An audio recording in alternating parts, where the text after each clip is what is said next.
தேவனுக்கே மகிமை உண்டாவதாக. இந்த புதிய நாளிலும் கர்த்தர் உங்களுக்கு அருளும் ஆறுதலின் மன்னா. நானே உன் தடைகளை உடைத்து பலத்த அற்புதங்கள் செய்து என் வல்லமையால் உன்னை உயர்த்தி ஆசீர்வதிப்பேன். சங்கீதம் 77:14.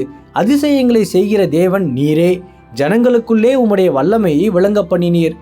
கிறிஸ்துவுக்கு பிரியமானவர்களே, சங்கீதக்காரனான ஆசாப் மிகுந்த நெருக்கடியிலும் துயரத்திலும் சிக்கி தவித்து உறக்கமில்லாமல் கலங்கி நின்றபோது, கடந்த காலங்களில் இஸ்ரவேல் ஜனங்களுக்குள்ளே தேவன் தமது வல்லமையை விளங்க பண்ணின மாபெரும் அற்புதங்களை நினைவு கூர்ந்து சர்வ வல்லமையுள்ள தேவனை நோக்கி மிகுந்த நம்பிக்கையோடு அறிக்கையிட்டு துதித்த துதிதான் இன்றைய வேதவசனம்.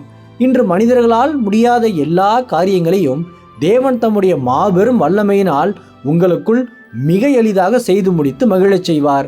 இன்று உங்கள் சூழ்நிலைகள் எவ்வளவு மோசமாக இருந்தாலும் கர்த்தர் நிச்சயமாகவே உங்கள் வாழ்க்கையில் பெரிய அற்புதங்களை செய்து உங்களை வல்லமையாக விடுவித்து உயர்த்துவார். ஆகவே இனி உங்கள் எதிர்காலத்தை குறித்து கலங்காதீர்கள். பரிசுத்த ஆவியானவர் தாமே உங்கள் தடைகளை உடைத்து உங்கள் மூலமாக தமது வல்லமையை உலகிற்கு விளங்க பண்ணி உங்களை ஆசீர்வதித்து உயர்த்தி வழிநடத்துவார். கர்த்தர் தாமே இந்த வார்த்தைகள் மூலமாக இன்று உங்களை ஆறுதல் படுத்தி ஆசீர்வதிப்பாராக. ஆமேன். அல்லேலூயா. ஜெபிப்போம்.